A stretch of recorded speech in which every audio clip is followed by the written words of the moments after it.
the first hike of repo rates in the last 4.5 years, and it's important to discuss why the RBI has done that, what is the message it's sending out, and what happens from here on. Is this the beginning of a rate hike cycle? Is this merely a position that the RBI has taken given the many norms? And I'm joined with a bevy of experts right here. I'm sorry, I think I missed out your opening remarks, SK Ghosh, but given the fact that you in today's newspapers have argued for no hike, and you wanted RBI to check the overheated Indian economy, are you disappointed that there has been a rate hike? And the RBI seems to be voting in favor of a rate hike because it believes there are these inflationary concerns that are building up that need to be reined in. Yeah, I think Supriya, you have hit the nail on the head. In fact, the GDP numbers which came in the last couple of days back, 7.7 now, 7.7% shows that the economy is growing well. But perhaps beneath the GDP numbers, there are a couple of things which are still to be taken care of. There is now a clear distinction between India and Bharat. If you look into the agriculture and the industry nominal GVA, that is expanding at more than 8%, while the agricultural GVA is expanding, the nominal GVA in agriculture is expanding at less than 4%. So, there is a clear distinction that the agricultural sector is really showing signs of distress, while the industry and service sector has been picking up. So, I think we need to be mindful and cognizant of this division between the of India and Bharat. Otherwise, the concerns with the RBI has flagged in terms of the oil price hike, in terms of the MSP are all well warranted. But the good thing is that even though it has hiked the rates, it has kept the stance neutral, because there is every possibility that the oil prices after the OPEC meeting on June 22nd could actually see some rebound, and also the fact that there is no clear demarcation of how the MSP price hike is going to play out, whether it will be a compensation scheme or it will be a pure hike. So, taking all that factors into consideration, I do not believe that this is the start of a rate hike cycle. Yes, the May and June inflation, the June inflation numbers could be a little bit unfavorable, but that is also a base effect to ascribe to that, because in June the core CPI could cross 6%, but that also comes over a low base in June 2017. So, I expect that if the RBI stays on course, there could be at best another rate hike, but it is not a beginning of a series of rate hikes. That is why it has kept the neutral stance open at this point of time. Okay. Okay. I will take this across to Mr. R. Subramania Kumar, MD and CEO of IOB, who is also with us. And two quick back-to-back questions with you, sir. Do you agree broadly with SK Ghosh of SBI that this is perhaps not the start of a rate hike cycle? And how much of a policy rate hike do you expect in the rest of the financial year now? A 25 basis points, and if at all you expect it, by when? Is it going to be August, or will the RBI delay the decision up until December? What is going to define the rate cycle trajectory from here on? If we just look at it, as Mr. Ghosh has said, this need not be an indication for the future rate hike, and couple of factors. First one is the current trend. In this current inflationary trend, which is indicative because of the commodity price hike, which has been made known very clearly by Governor, that has only triggered the inflation. In order to cap it, this is the first stance, which is the most expected. The market is also obviously expecting this. That is why it's absorbed. Even in our yield also, it went up to 7.83, and the closing market reaction is also indicative of the fact that this is something which is expected on the neutral line, on the expected lines. As regards the stance is concerned, which very clearly indicates that we are going to wait for the future data which is going to flow in. And as has been said earlier, there are a couple of things which will be deciding about these factors. We have OPEC meeting on 22nd, where all the indications, the production of the oil is going up in US, and you would have seen the previous cycle also, whenever the production goes up in US, the commodity price moderates, and there is every possibility of that being moving southward. That provides a fair amount of elbow room for Reserve Bank of India to collect the data and then do it. And I am of the firm view that it is definitely not an indication of the future hike, and I feel personally that this hike may not happen in future.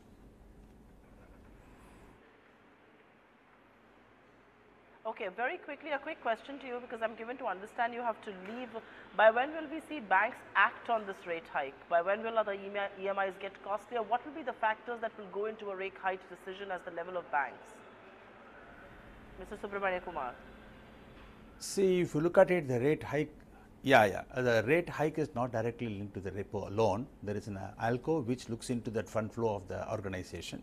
There are a couple of points the governor as well as the deputy governor made a point with regard to normalization of the bank balance. They said that the amount which is accruing into the deposits of the bank is just going up. If it happens to be in the CASA front, the cost of deposit and cost of funds is going to be one of the major factor, which the ALCO of the bank will take into consideration before taking a holistic view.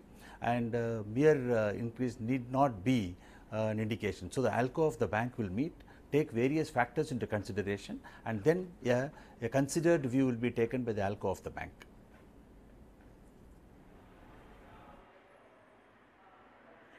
Okay, I'll go across to Nilesh Shah. And Nilesh, you know, everybody seems to here insist upon the fact that this is what the markets were expecting. You don't quite agree. You believe the markets were also expecting some more certain announcements as far as liquidity management were concerned, with the weighted average of the call rate and things like that. Has the governor stuck to script as far as the hike in rate is concerned, but not given out details on liquidity management? And is that how the market is going to see it? And what exactly is the market rejoicing here? That there is a 25 basis points hike, or were they expecting a higher hike, a change in stance? What exactly has the market rejoiced today? From RBI's point of view, they have stuck to the script. They have given 25 basis point hike, keeping in mind the future expectation, especially the 4.7% inflation in second half of 2019 is certainly higher than RBI's target rate of 4%.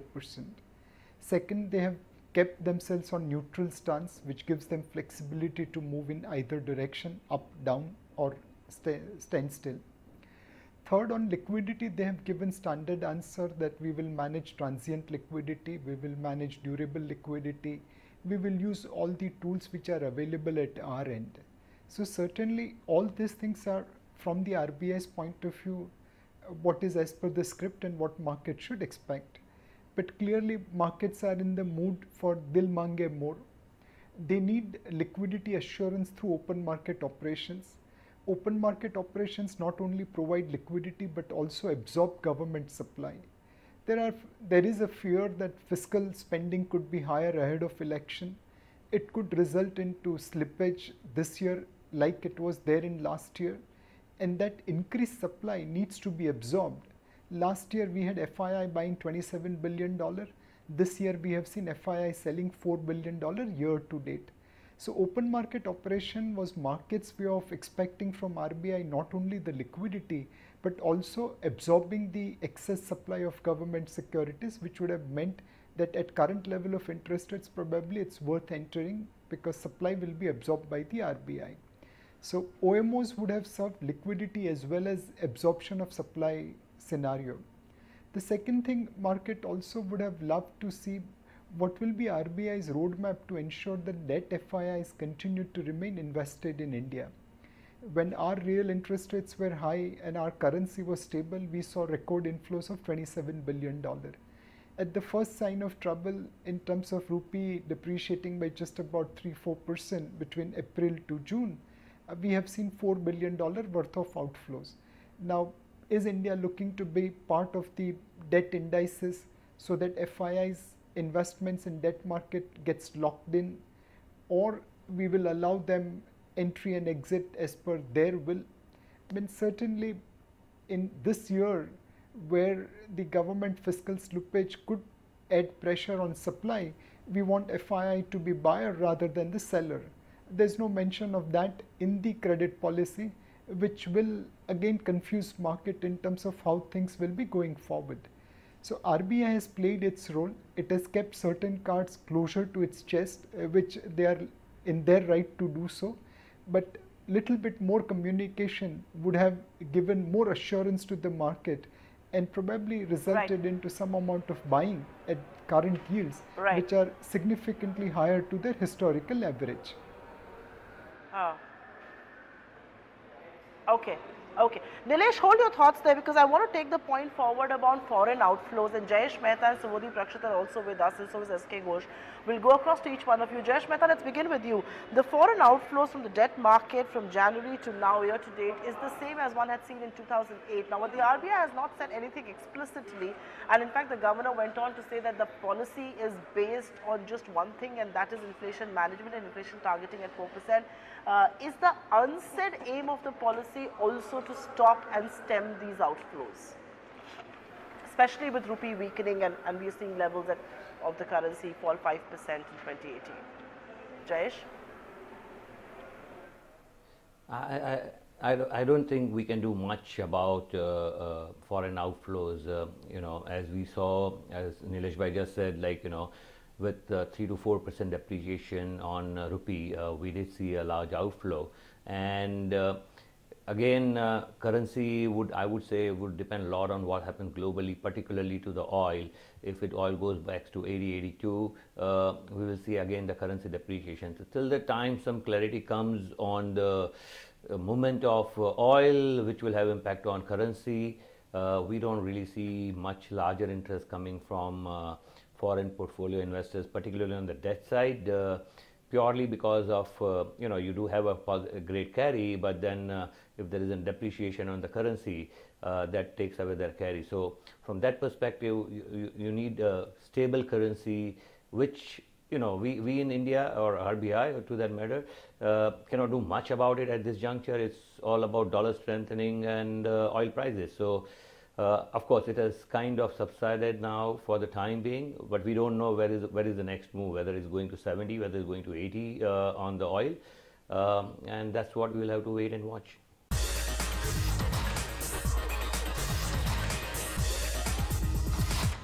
It's great to be back with you once again right here on ET Now. We're discussing the fine print of the RBI policy and reading between lines what the governor and his deputies said here at the RBI and a lot that they did not.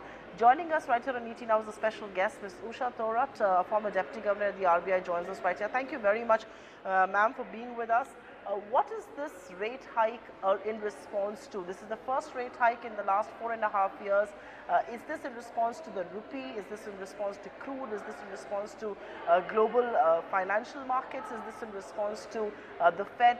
What is this rate hike in response to? A 25 basis points rate hike that has happened for the first time since Jan 2014. Thanks, Supriya. I think it's in response to all of the factors you mentioned. And I think it is something that has been priced in by the markets and the banks themselves. Since February, you'll be seeing all the key indicators in the money markets and in the bank rates have been actually started increasing.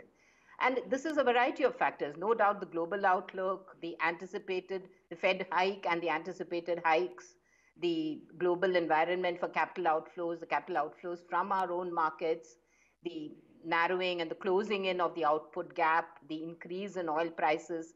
I think all of these factors have actually been responsible. And I think it's the MPC is to be congratulated for taking this measure in June itself, rather than waiting till August, as most of the market was expecting it to. I think it's a timely move. I think it makes sure that it is not behind the curve, and I think it's a right move to do. It's a timely move indeed, but while the RBI has hiked rates by 25 basis points and also hiked inflation projections both for the first half and second half of this financial year, it keeps the stance neutral. What explains that? Because this could be read as perhaps being proactive, giving itself elbow room. This could also be seen as being, giving a knee-jerk reaction to crude prices and some of the other factors that we spoke about. Why do you believe the RBI has chosen to keep the stance neutral? Are they giving themselves elbow room to move either which way on rates? And what are the factors that are going to determine that? I think we should not confuse neutral with the, words like dovish or hawkish. So I think the neutral really means that you are in the neutral territory in the inflation target that has been, given to the Reserve Bank. And when you are in the, the sort of, if your inflation levels are going much above the target given, then obviously you might be in a sort of a tightening phase. Whereas if it is lower, then you are in the accommodative phase. So there accommodative phase, the neutral stance, and the tightening stances are to be seen in relation to the inflation target given and the actual inflation rates. I don't think it's something that takes away I mean, it certainly retains the option with the Reserve Bank to, hike in the next one, or it certainly also gives it the option of not to do so, depending on the evolving data that you see in the markets. So I don't think this interpretation of neutral should mean that's it for now, nor should it mean that there will not be any increase. Ma'am, a quick follow-up to exactly that point. The governor and his deputy, Dr. Viral Acharya, very categorically emphasized that yes, crude has moved from 66 to 74 from the last policy to now, and that is a big factor because this is a sharper, more durable and an earlier increase in oil prices that we've seen. But they also did say that this projection on inflation or on the policy is largely based on the assumption that the complete pass-through of oil prices is happening to consumers. Now, we are given to understand that New Delhi is working on some sort of a new formula where they will be ring-fencing of consumers from a very high crude oil regime. If that were to happen, would we see a change in inflation projection and as a result on the policy trajectory as well? I don't think you should see the rate hike as simply a response to an oil price, the larger oil price increase. I think you have to look at all the macroeconomic parameters. You have to look at the overall growth. You have to look at the demand, overall aggregate demand. You have to see the fact of the way the current account deficit is moving, the external sector, the fact that the output gap is narrowing, capacity utilization. I think it's all these factors which go into deciding on interest rates. I mean, and not just oil prices. So I feel that oil prices may have definitely hastened the action, but certainly that's not just the one parameter. We have to look at the entire macroeconomic fundamentals. Indeed. However, a quick word on this before I move any forward. Do you believe these interest rate hikes or the policy rate hike is going to have any impact whatsoever on investment and credit offtake? The RBI does talk very well about the growth figures, and it says there are early signs and there are enough signals in the economy of a credit offtake, of investment activity picking up. Could this have an impact on any of that at all, a 25 basis points rate hike? I don't think so at all. The market has already increased, rates. The rates, interest rates, the lending rates, they have already gone up. The deposit rates have also started going up. The bond yields have started going up. And I think you'll find that when the rates were really going down, it had a dramatic increase in the investment. Now the economic activity is increasing because of aggregate demand. So I think the fact is that this will, what it could perhaps do is to just make sure that we don't really go back into a excessive demand scenario. I don't think it's going to, I think it'll be, this kind of a rate increase, I don't think it's going to affect investment demand, no. A quick word on the private final consumption expenditure, and those numbers don't look very good. I mean, we had SK Ghosh of SBI just a short while back, and he was saying these numbers are not looking very good, especially for the rural sector. Demand pickup there will be a function that the RBI will keep an eye on, but I want to ask you the larger point on foreign outflows, and we've seen foreign outflows from the start of this year to date at the same levels as 2008. What is RBI's policy also geared towards stemming those outflows, and how is this going to address the concerns on a worsening CAD? The current account deficit has worsened, the rupee is weak, it's fallen by 5% this fiscal. How is this going to address some of those issues as well?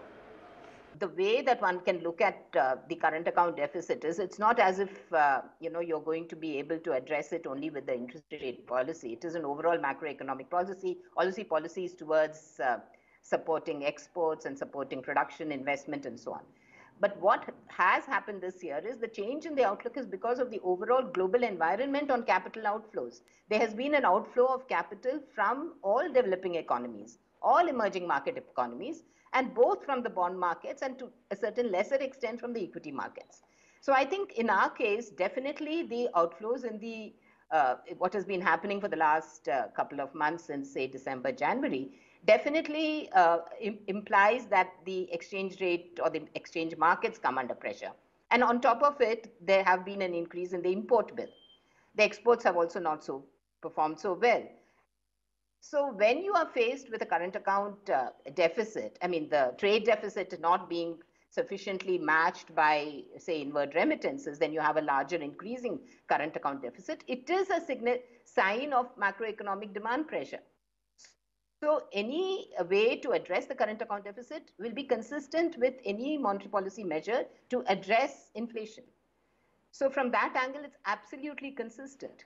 Okay, a quick word on fiscal position of the government, and that wasn't really talked about here, but that is a factor that continues to loom large, and it will come back to haunt us very soon because, you know, the targeted fiscal deficit levels are at 3.3%. A worsening oil situation and an election year will ensure that it's going to be increasingly challenging to meet that fiscal position. How much of the RBI policy from here on, up until the end of this fiscal, be decided by the fiscal position of the government, which may not be as good as it was looking till now because the oil windfall will perhaps wane? Absolutely. The fiscal position will always be one of the factors that will be taken into consideration while deciding on monetary policy. I mean, there's no doubt about this. And this is a run-up to the election year. It's a critical year when you don't really expect very significant support from the fiscal stance. So I think this is also will be one of the factors definitely that the RBI will have to definitely consider. In fact, it's been mentioned both in the earlier policy and this policy, including on the MSP rise and the kind of risks coming out of there. Before I let you go, a quick last word, and this really has to do with liquidity management. It was said very categorically that both transient and durable liquidity will be managed, but not enough specifics were given in terms of the instruments of liquidity management. Those are the specifics that the markets perhaps wanted to hear. Do you believe this is the stage where those specifics need to be discussed, liquidity management? I think what Dr. Acharya made very clear in the press interaction was that the month of April had shown quite a bit of liquidity coming into the market, but together with the operations on the exchange rate side and also the other operations, the liquidity went into a slightly tight mode in May. But in June, again, the liquidity conditions have become comfortable. But I think RBI will use all the variety of instruments at its command, including open market operations, as also the daily LAF itself, to be able to manage liquidity. And I think there's very clear direction on that the objective of liquidity management, whether it's durable or transient liquidity management, will be to ensure that the weighted average call rate is just around the policy rate. So here that means it should be around 6.25 now.